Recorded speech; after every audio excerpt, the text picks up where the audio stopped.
वशिष्ठ जी कहने लगे कि हे राजा दिलीप, बहुत से जनसमूह सहित अच्छोत सरोवर में स्नान करके सुखपूर्वक मोक्ष को प्राप्त हो गए। तब लोमश जी कहने लगे, संसार रूपी इस तीर्थ राजा को सब श्रद्धापूर्वक देखो।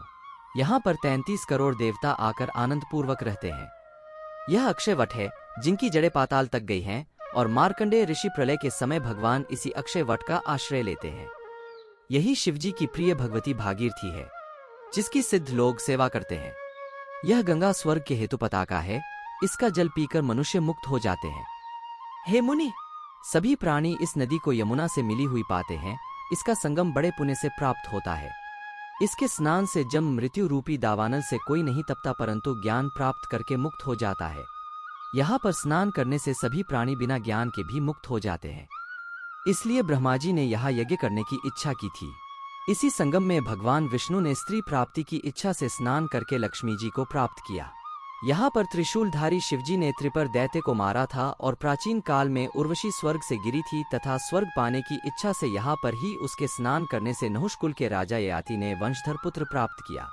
यहाँ पर इंद्र ने प्राचीन काल में धन की इच्छा से स्नान किया था और माया से कुबेर के सब धन को प्राप्त किया था। प्राचीन काल में नारायण तथा नर ने हजारों वर्ष तक प्रयाग में निराहार रहकर उत्तम धर्म किया था। यहाँ से जयगाशवे सन्यासी ने महादेव जी जैसी शक्ति वाले से विजय पाई थी तथा अनिमा आदि योग के अति दुर्लभ श्वर्य प्राप्त किए थे। इसी क्षेत्र में तपस्या करके श्री भारद्वाज सप्त ऋषियों में सम्मिलित हुए। जिन्होंने भी यहाँ स्नान किया सबको स्वर्ग की प्राप्ति हुई।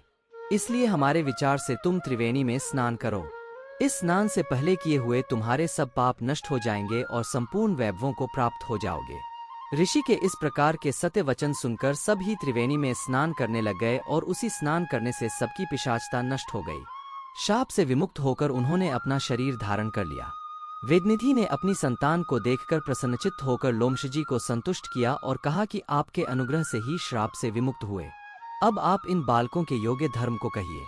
लोमश जी ने कहा कि इस युवा कुमार ने वेदों का अध्ययन समाप्त कर लिया है, इसलिए इन कन्याओं के प्रीतिपूर्वक कर कमलों को ग्रहण करें। तब लोमश जी तथा अपने पिताजी की आज्ञा से इस ब्रह्मचारी ने 5 कन्याओं से विवाह किया।